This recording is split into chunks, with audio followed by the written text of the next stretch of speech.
కర్ణాటకలో మరో అధ్యాయం మొదలైంది. ముఖ్యమంత్రి కుర్చీలో సిద్ధరామయ్య స్థానంలో డీకే శివకుమార్ కూర్చున్నారు. బెంగళూరులోని లోక్ భవన్లో ఘనంగా జరిగిన ప్రమాణ స్వీకార వేడుకలో గవర్నర్ థాపర్చంద్ గెహ్లాట్ డీకేతో ప్రమాణం చేయించారు.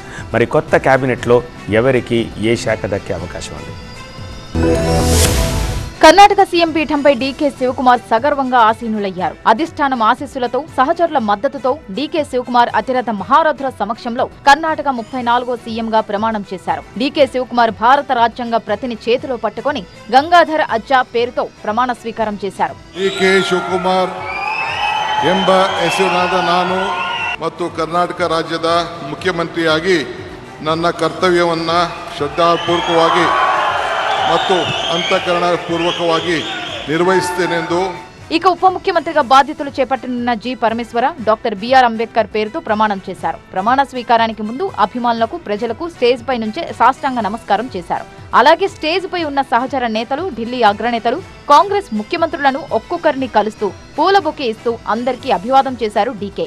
ముఖ్యంగా సిద్ధరామయ్యకు బొకే, పార్టీ కండువా కప్పిన సందర్భంలో అభిమానుల నుంచి పెద్ద ఎత్తున స్పందన వచ్చింది. మరోవైపు ప్రమాణ స్వీకార వేడుకలో ప్రోటోకాల్ విషయంలో కొంత గందరగోళం ఏర్పడింది. ముందుగా రాష్ట్ర గీతం ప్లే కావడం, తర్వాత ఆపేయడం, ఆ తర్వాత వందేమాతరం గీతం ప్లే కావడంతో నేతలంతా కొంత కన్ఫ్యూజ్ అయ్యారు. ప్రమాణ స్వీకార వేడుకలో జరిగిన ఈ చిన్న పొరపాటు పెద్ద చర్చకు దారితీసింది.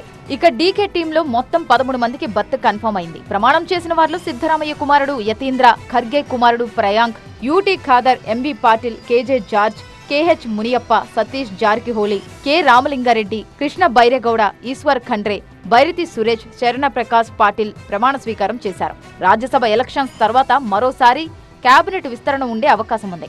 ఆసక్తికరమైన విషయం ఏమిటంటే లోక్ భవన్ లోని గ్లాస్ హౌస్ వేదిక సాధారణంగా పశ్చిమ దిశకు ఎదురుగా ఉంచి ఏర్పాటు చేస్తారు. ఇప్పటి వరకు అక్కడ ప్రమాణ స్వీకారం చేసిన ముఖ్యమంత్రులంతా పశ్చిమ దిశను చూస్తూ ప్రమాణం చేశారు. అయితే డీకే శివకుమార్ మాత్రం తూర్పు దిశను చూస్తూ ప్రమాణం చేయాలని కోరుకున్నారు. దీంతో ప్రత్యేకంగా గ్లాస్ హౌస్ తూర్పు వైపున కొత్త వేదికను ఏర్పాటు చేశారు.